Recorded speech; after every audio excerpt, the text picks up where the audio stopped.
Hello, and thank you for joining me. My name is Emily Davenport, and I'm an Assistant Director with the National Institute for Fitness and Sport.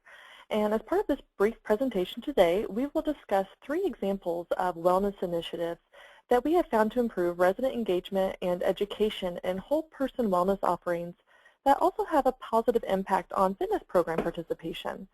So these programs were all coordinated and executed by our fitness managers at these communities, and we will explore how qualified fitness staffing can be quite effective at executing wellness initiatives for a community, and how their involvement can further spur resident participation in the fitness program.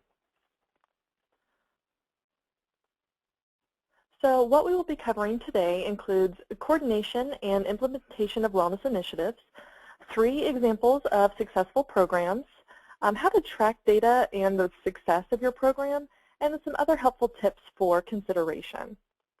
Let's start with that program coordination. Some of these programs were coordinated and implemented by our fitness staff alone, and others required contributions from a variety of community personnel with a stake in resident well-being. For communities that have that degree professional leading their community fitness program, these individuals often have a background and education in that wellness-based lifestyle concept beyond the physical dimension alone. And these folks can be a great contributor to programs of this nature. Activities and wellness staff certainly can be capable as well. And in most cases, for maximum success of your program, a collaborative approach is best between all activities, wellness, and fitness personnel. So as your program is developed, it will be important that you identify who will be the face of the program for the residents.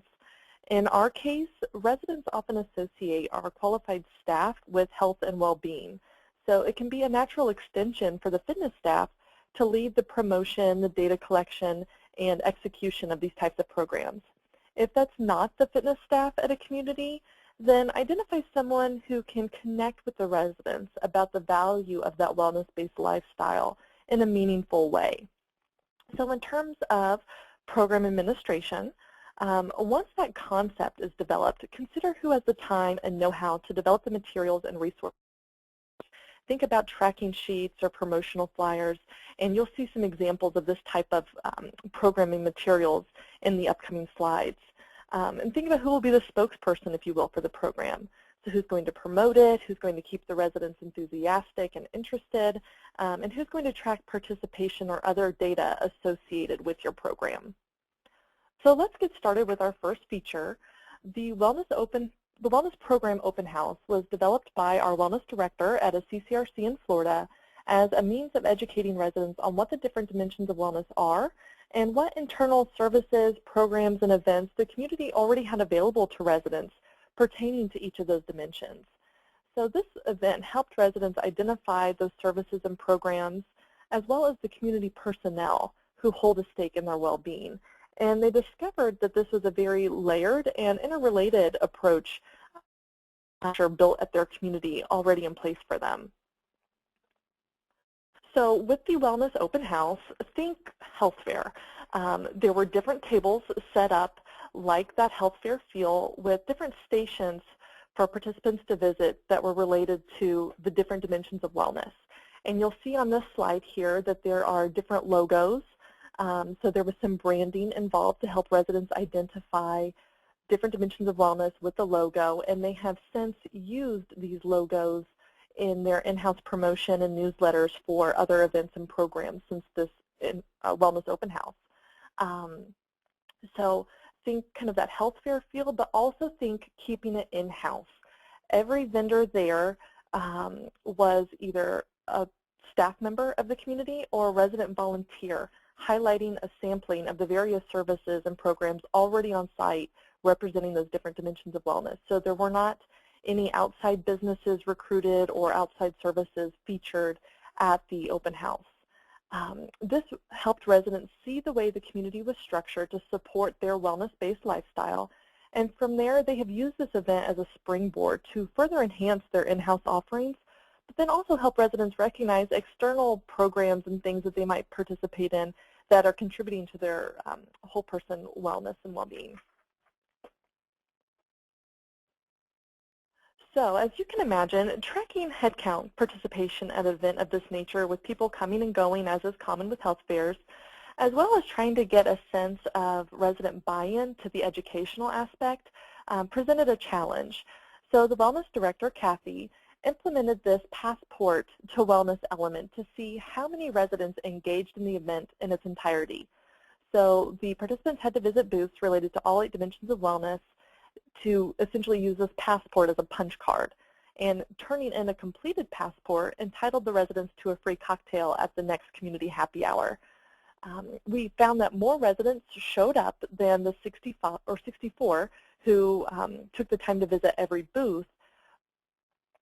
But the 64 who did, we felt was telling in helping the residents understand what we were trying to accomplish, and it showed that they were interested, and they demonstrated a level of buy-in to the event by taking that time. Having this passport also allowed Kathy to track the names of residents who visited all of the booths, and she had follow-up measures in place to contact these individuals about enrolling in the fitness center. So she was then able to tell, as a result of this open house, that she gained 27 new members to the fitness center, and she increased monthly visits in the month following the wellness open house by 417. So that includes the individuals coming into the fitness center or coming into group exercise classes. That increased by 417 visits in the month following the wellness open house. And a testimonial here from Kathy, she shared that she observed, as did other directors, that the event helped the residents to understand what overall wellness was, and it also showed a unity within the community, which was fantastic. The different department heads coming together, resident volunteers coming together, all helping to spread the message about that wellness-based lifestyle and culture that was available to residents. So let's move on to our next feature, the VIP Club. This program originated as a fresh approach to a community's member visit recognition efforts. So they had done a Member of the Month spotlight, they had done a Fit 15 list recognizing residents who exercise 15 or more times in a month, and they wanted to inspire and challenge their residents in a new way to consistently remain physically active, but they also wanted to encourage participation in other programs and events that would help residents work towards a well-rounded wellness-based lifestyle. So the VIP Club is a rolling program where residents receive points for completing different wellness-based activities. And the staff have strategically broken down the point system to encourage residents to participate in multidimensional program offerings each week. So this program runs quarterly, and they have themes. So with this example, it was in the fall, and you can see that it had a football theme to it. And residents advance in the program via that established point system. So another element that was added to this program in the third quarter of 2013 is, in addition to accruing points, residents also had to establish a goal and achieve their goal to reach VIP status. Another nice element of this program is the staff can highlight a new program or event at the community by giving it a higher weight value in the point system. So this can be a great way to build exposure for a new or perhaps declining program that needs some fresh promotion. So with the VIP Club, every quarter participants are provided with a booklet, and these images you're seeing on the screen are all screenshots of that booklet kind of pulled apart. And they bring their booklet to the fitness center desk every week for a quick sign-off and updates on their points. And it just is a nice touching base for the early program. It's kind of long. And so it's nice to hold them accountable on a weekly basis and touch base with them. So with the VIP Club success, participation has grown from year to year. In the first year we ran this program, we had 52 participants. Last year we had 61. And the only data we had for 2014 thus far was from the first quarter, which we already kicked off with 21 participants. So definitely on track this year to hopefully set some records with the number of residents participating. As I shared before, that goal element that was folded into the program in the third quarter of 2013, since then through the first quarter of 2014, residents have achieved 28 goals, and those have ranged from wanting to lose 5 to 10 pounds, not having a fall, wanting to participate in daily brain fitness games or using a daycom, those kind of things. They are really personal and appropriate for the individual as they're establishing them for themselves. So as the residents reach VIP status for the first time, they receive this sporty-looking jacket that has the VIP Club logo on it, so they get to sport that around the community, and they also get a free luncheon. And then each quarter thereafter that they reach VIP status, they receive some kind of a prize, such as an umbrella or a water bottle or a workout shirt, as well as the free lunch. There were a couple of testimonials provided from VIP program participants, one being, since you are required to have a personal goal, this will really help you to focus on a particular area that needs improvement. And the second individual contributed, the program has varied activities dedicated to the maintenance and improvement of the individual's physical and emotional well-being. I felt these testimonials were really telling in that you can see that the residents appreciate the opportunity to improve and not be stagnant. They like the goal setting, they like the point system to try to find ways to improve and stay on track with their own personal plan for well-being. And our last feature here is the Community Wellness Challenge. This was a kickoff event at a community that already had a thriving fitness program in place, as well as a variety of other programs and events in wellness.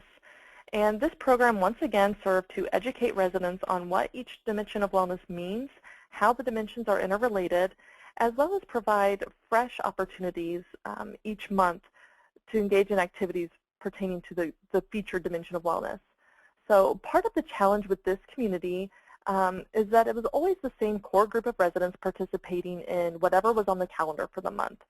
And the challenge element helped the residents hold their peers accountable to participate and be engaged, and we found great success with this approach.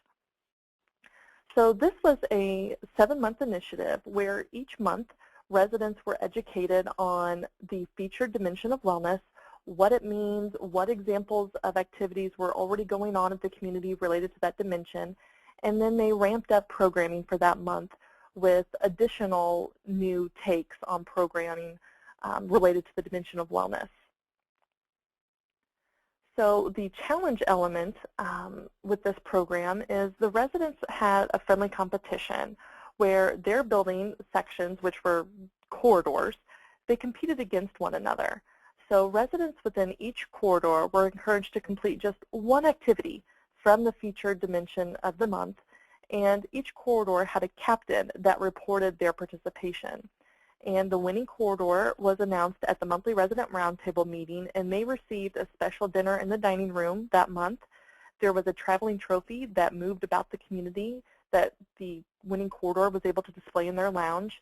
And then each individual resident within the corridor received a $5 gift card to the bistro or their village shop. So this was a nice way to recognize their team effort as well as the individual participants. So as you can see from this table on the right, the program kicked off in the first month featuring the physical dimension of wellness. There was already a solid foundation and a fitness following, and the community felt that that'd be a great way to get started. And as any growing pains that come along with something new at a community, we had a 42% overall participation reported in the first month. And as the word spread, as residents started holding their peers accountable, you can see how participation really grew over the 7 months. And by the end, we had 84% of community residents having reported that they participated in at least one intellectual program in the month of July. So we were really pleased with the growth that this program was able to demonstrate over those 7 months. We were also quite pleased with the way this program impacted fitness program participation. The fitness manager at this community was the spearhead for this event, was outside the 4 walls of the fitness center, promoting the program in the corridors, meeting with the corridor captains, and really just got their face out there and was able to build connections with residents that they might not otherwise see being in the four walls of that fitness center. And in 2009, the year before this program launched, we averaged roughly 1,400 visits to the fitness center each month. In 2010, when this program kicked off, we averaged roughly 2,050 visits each month. So we were able to gain a 44% increase in monthly visits to the fitness program that has been sustained since 2010, as we're continually doing some type of wellness initiative at this community that our fitness manager is often spearheading and leading the charge of for the community. That has also resulted in a 21% increase in group fitness participation. And that is all with very little change in membership. So we still have the same number of residents who had joined the fitness center, but this program was able to allow us to get some of those inactive members coming more regularly, and some of our folks who were only coming once or twice a month coming more consistently, which we were really pleased with. So in closing, as I mentioned before, you have probably noticed that there were Dimensions of Wellness logos, there was the VIP Club logo, there was the Apple logo for the Wellness Challenge materials. Branding your wellness program can be really helpful in helping your residents as well as your prospects identify the wellness culture at your community.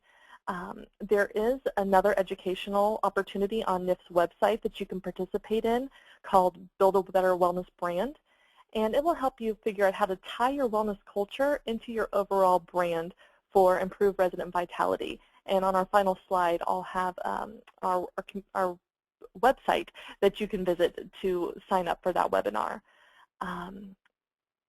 If you already have qualified fitness staff at your community, see how your residents respond with them being the face of your next wellness initiative if you have only directed that through your activity staff in the past. So see how this can inspire your residents and then further drive fitness program participation. And speaking of that participation, determine how you will track the effectiveness of the program itself and/or its impact on fitness program participation or different users. So consider the angles that I shared of the Passport to Wellness, that VIP booklet, or the monthly corridor reporting as examples of how to pull data from the programs that you offer. And then lastly, include resident education in both what the Dimensions of Wellness are, so your residents can understand the value of what the program is and the lifestyle that is cultivated for them at your community, but also keep them up to date on any of that data you might have in the program, with participation percentages, increases in membership, etc. Your residents can be your greatest asset and empower them to be stakeholders in their own well-being, but also the well-being of your community as a whole. So that concludes our presentation today on 3 wellness initiatives to improve resident engagement and education. Please visit our website for more information and other educational resources on active aging programming for your community. Thank you for joining me today.